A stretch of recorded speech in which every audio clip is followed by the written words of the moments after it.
Special Game 2 edition of 94 Feet with Coach JT. Oh, man, all the way on the East Coast by way of California. We got the young fella Keith in the building, man. Look at him representing that Sacramento Kings jersey, the hat. He been on Twitter, Instagram, everything, defending the West Coast, the left coast, What man. up? Just how you doing, man? It's 1 o'clock in the morning out there. How you doing, man? How you feeling? How you feeling right now? It's a great day to be a member of the city of Sacramento, where I was born and raised, baby. Yeah. My Kings struggled for 16 years, but we coming. We back Yeah. up. It's purple skies, baby. It's purple skies. It's definitely a good time in the city, and even I'm glad your energy's still up way out there, man. But okay, let's get into this game 2, right? Actually, pre-game 2, man, because I was following you on Twitter, seeing you put, defending the city, all the Warriors fans talking, whatever. But going into game 2 for you, did you feel it was a must win for the Kings as well? Yes. I firmly believe the Kings should not have won game 1. They did not play the best game. I felt that Golden State turned the ball over in the second half and the first game and got the Kings back into it, got the crowd back into it. Yeah. Game 2 is usually a game the Dubs put their foot down. Whenever the Dubs had their backs against the wall, they're able just to rebound and win that game. And the Kings kicked their ass all night damn near. They started out 0-10 from 3 and still won the game. Yeah. And they did it with Davion Mitchell off the bench, who's not really an offensive player at this stage in his career, but he made buckets every time the Warriors were going to cut in that lead. Mitchell made key buckets. He had the floater. He had the 3 on the right wing. Herter somehow came out of his slump halfway through the game. Yeah, because I was like, man, what's up with him? I know he played a little bit of playoff for the Atlanta. He was a little bit better, but the first game I was like, oh, in the second game right now, I was like, man, what's up? Is he ready, or is it too loud for him in there? But then he finally got to get it going. I know when he hit the shot fake or the off the screen and he was kind of just cut and shoot it, I was like, okay, that's his rhythm. But he also, you know what? He started with a free throw. I think he got to the free throw line and made a jumper. And I was like, just see the ball go through the net, man, because we need his points. Like, we need him to stretch the floor. Yes. And I was like, he got to give me something. And what I liked was that I felt like in the first game, especially, the Dubs, credit to them, they did a tremendous job of shutting down the wings. Barnes and Herter, they were getting locked up, and it kind of forced the Kings out of their comfort zone, because they usually like to run that offense through Sabonis at the top of the key. And they did the same thing. Looney slagged off on him, and basically they just couldn't get those cuts. They couldn't get those open shots off the pick and roll. But I would like go ahead. I think the biggest part of the game, and we'll get into it later, I really think the biggest part of the game was when Harrison Barnes was able to dominate, getting those 50-50 balls, getting those offensive rebounds. Barnes changed the entire outlook of the game because they couldn't box him out. And I don't think they suspected Barnes at his age be that active, capable of crashing the boards like that. Yes. Yeah, I definitely, because in a game like this, right, as we know, especially when we're the home team, but also we're not somewhat the underdog still, those plays for us are extra possession. Because I was like, we shot so many threes again in the first half. I'm like, I understand Mike Brown's halftime speech, keep shooting. I'm like, okay, I get it, coach, but damn, we shot, man, but that's what we do, right? I guess now what the Dubs did, right? We shoot threes. But one thing I would like to see, though, I still don't see them doing it. Take Steph to the block. He was guarding Harrison Barnes. He was guarding Fox. Post Steph up a few times on the block, man, and then make him play a little physical defense, because you can see the fatigue set in. During that time we made our run, Steph was leaning over. He's done. He had to catch his breath to come back and make them shots at the end. But, you think he's done? Jay, he ain't that man no more. He ain't that man no more. Jay, and you can put this on Instagram. You can put this on your Instagram story where Steph Curry's finished. He ain't him no more. He done. He's not the best player in this series. De'Aaron Fox is. Fox is out with Curry back-to-back games. You know what this is like? This is like, when you're the heavyweight champion of the world, defeated, all these knockouts, right? And then you're fighting this guy. He won a couple fights here or there. No one really expects him to do much. And he comes out in that first round and puts you on your backside. You go to the bell, you say, okay, he got lucky. It was a fan punch. Second round come, put you on your backside again. That's basically what Fox has done back-to-back nights. Steph airballed a 3. Yes. Oh, he was forcing shots. He was jacking. He was in jail, bro. And it wasn't like Fox was guarding him. He was in jail by Davion Mitchell. Well, everybody, though. I think. Put him jail. Hey, but what I Curry will say was a though is, non-existent factor in the fourth. if you notice the last possession, I was about to call Mike Brown myself. So bonus, when they run the rub action with him and Curry, he wouldn't show on the screen. You can leave Draymond and Looney. He kept setting a double pick, and that's how Clay and Steph got open. But the last possession, he jumped out on the screen and showed Steph can't shoot over a 7-footer like that. And I was like, dude, that's all you got to do. Stop. Make Looney and Draymond score from the top. Don't give Steph, you know what I'm saying? But now, okay, so we take care of business tonight, right? I will say this, though, too. The hustle plays, though, at the end, we scored, go up 2. Harrison Barnes, I don't know how the hell to do. He just got the ball in the corner. Like, that was an awful turnover. That was awful. The Dubs normally,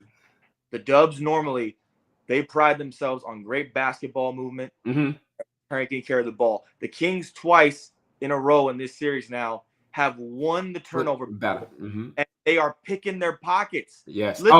First 3 possessions of the game. What is it? Sorry. You're good. What is it? Like the first 3 possessions of the game? Still. Yeah. Got the ball stolen? Yep. Still. That shit myself. I've been Twitter. You had a good run, but it's over. It's over.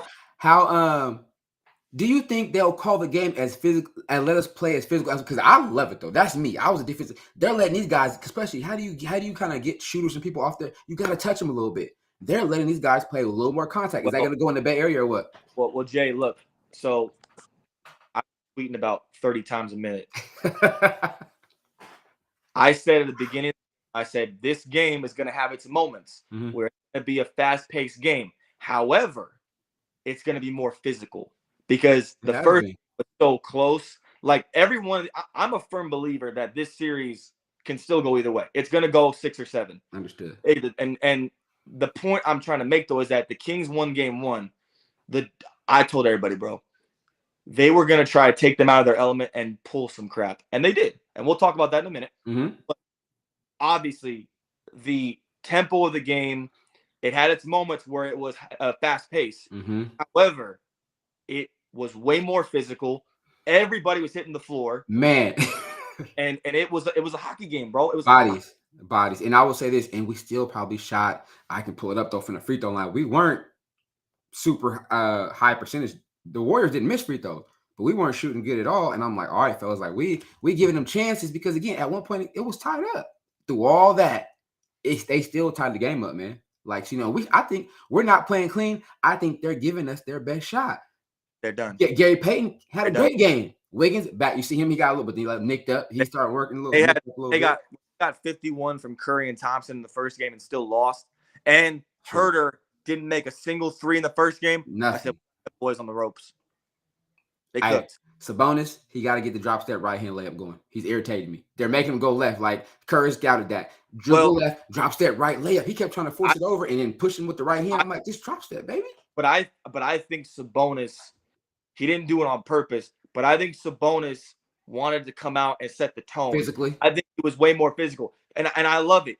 I love it. He put his shoulder in Mr. Triple Single. We'll talk about in a minute. He did. Boy podcast. He had Looney in the spin cycle all night. Looney had 5 fouls like damn near halfway through the fourth quarter. He did. Looney was unplayable. And I saw on Twitter that Looney was going to put Sabonis in hell. So I started tweeting everybody, hey, when does Sabonis get put in hell? So far, no responses. But you know how the end. And we shot 9 for 38 from the three-point line, though. Whew. We haven't shot the ball well. Not yet. So I'm saying, and on the road, season-wise, we're not bad on the road. So if we get going on the road, you still can't guard Fox. You can't guard Sabonis. We just need one. We just need one. And from the best team in the Western Conference. And again, the closer, like the show, the closer. The boys start getting the midi going, the floater. I was like, the day he got drafted, I remember like when I had my old podcast back in the day before I was climbing the TV business, I said he'll change basketball life in Sacramento, bro. And I watched. Listen, he's been this man. I watched him at Kentucky. He's tough. All this talk about Lonzo Ball and the Sweet 16. He outplayed Lonzo Ball. He's built for the moment, man. He lived for the moment. And what I'm telling people is this. Okay, the reason everybody doesn't like me on Twitter, and you can have your opinions. I said the best player in this series is Aaron Fox. Now, don't get me wrong. Steph Curry is one of the greatest players of all time. Yeah, you gonna be real with that. But the best player in this series is Fox. And I told them boys in the space, you will put respect on De'Aaron Fox's name. Yeah.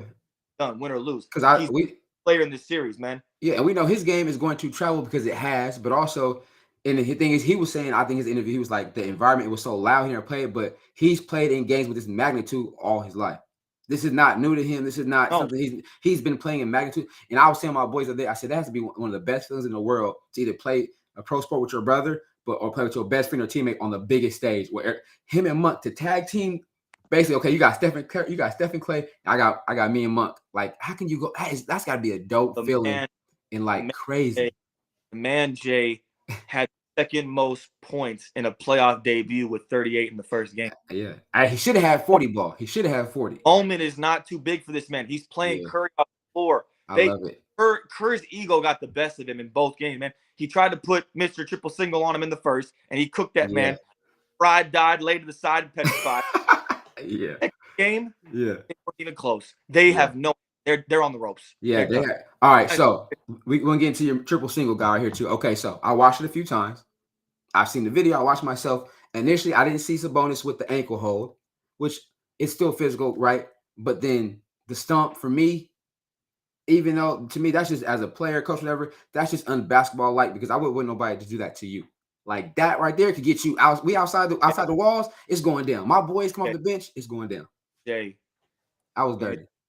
Let me tell you something, Jay. We've all had our desperate moments in life. Right. When you throw your best pitch and somebody knocks that out the park, that's what you got to do, right? Got no other option but you got no option. I told everybody, this man is a piece of garbage, bro. He is a piece of garbage. The way Jay, this man is a clown from the word go. So let's review this. Okay. One, he puts Sabonis on his back. Yes. Okay. Sabonis tries to get up, and he holds him down. Mm-hmm. All right. Then, no one talks about this. Second game, Lyles, or who was it? Lyles, I think. Oh, I don't know. Don't quote me on this. Yeah. But they come off a screen, and he deliberately clocks dude in the face. Yes. Yeah. I forgot who it was, but yeah. Then we get to down there. All right. So they're wrestling, and Sabonis grabs his leg. Yep. And that could be debatable as to what the intent was. True. But this man cocked back. And Jay, he doesn't look at my foot. He doesn't even he literally picks the foot up and stomps him. I don't know if you got a chance to hear the post game. No. Excuse. So he said, I'm not that flexible. I have to land somewhere. He said, my leg only goes so far out. I gotta come somewhere. I was like, I'm just sitting there thinking like, bro, but that's him, right? I'm not even shocked anymore.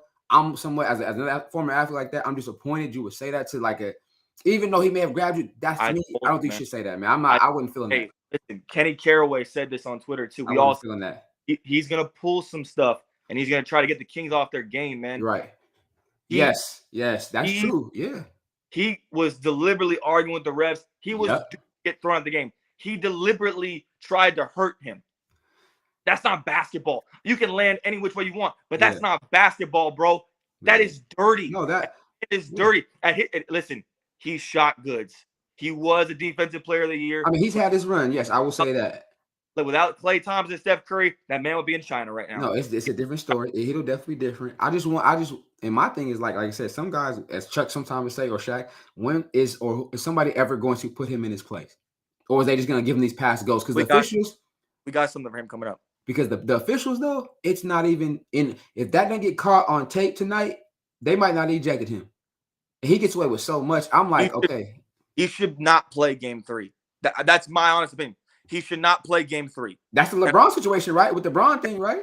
He should be suspended for the next game. If Adam Silver and the NBA take what they do seriously, they would suspend this man for the rest of Game 3. They should. He did, and let me tell you something. If you think the atmosphere in Golden 1 was crazy when he pulled out, he didn't fight the fans. What a clown! And he called the P word. If you think the atmosphere tonight was crazy, wait for Game 5 and they come back. So that was my thing. Now you really got to the point where you're gonna have access as a city to come with all stops. I'm sorry, it's gonna be so crazy loud in there. But even at the game, talking to the fans again, doing his little cheering thing, his antics, like He I had don't nothing. know. I watched Steph Curry. Steph looked disappointed in Draymond tonight.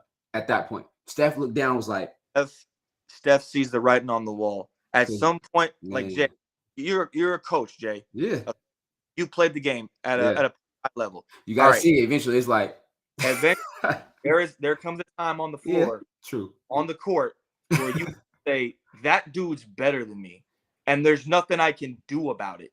Hey, And they think Sabonis is a punk, or Sabonis, he's a clown. right. Sabonis had him in the spin cycle. Yeah. He had the spin cycle. He couldn't do anything with him. Yep. He was lost, man. They were doing the tango, the merengue, the samba, the bachata, all that. He had that man in the sauce. Listen, he got lost in the sauce tonight. And I'm telling you right now, the first game, Golden State said, all right, we let one get away. Mm-hmm. The second game, it wasn't even close, dog. They got beat down. Yeah. They got beat down. The Kings are the better basketball team. At this point, yes, I would have to agree with that. Yes, sir. Are better. I agree. I agree. So going into game 3 with 2 days off, right? Don't have to take a long trip. Going down the street pretty much. What are some things, though, you feel like we need to do on the road to at least get the one? What are some things you feel like we got to take care of, man? So there's going to come a point in time. I think all these games are going to be close. I really do. I heard that a lot, yeah. I thought tonight, though, was good. When we got to 12 or 10, I said, oh, no, we got to like 13. I said, this might be the blowout game out of the whole series. We got to finish them off, and we didn't do it. There's going to come a time in like game 3 or 4 maybe where the Dubs are going to make a run, and the Kings got to, weather that storm. It's going to be crazy in there. It's going to be loud in there, too. It's going to be crazy. It's going to be hectic. And E40 sideline, too short. I mean, listen, they told me that Monk wasn't going to get 38. But Monk is still eating out there. Can't guard him. They can't guard Monk. Can't guard Monk either. Hey, listen, they can't play Poole, man. Poole is a lot. He is. You talk about worse than Clay on Steph on defense. Poole can't guard elementary school kid right now, and that's bad business. He out there. So I watch the replay of him when he fell, and then Fox was imitating him. He threw the ball at Fox, but he's soft as Sherman. He is soft. He cannot play He can't play through contact. He can't finish. I'm gonna play him.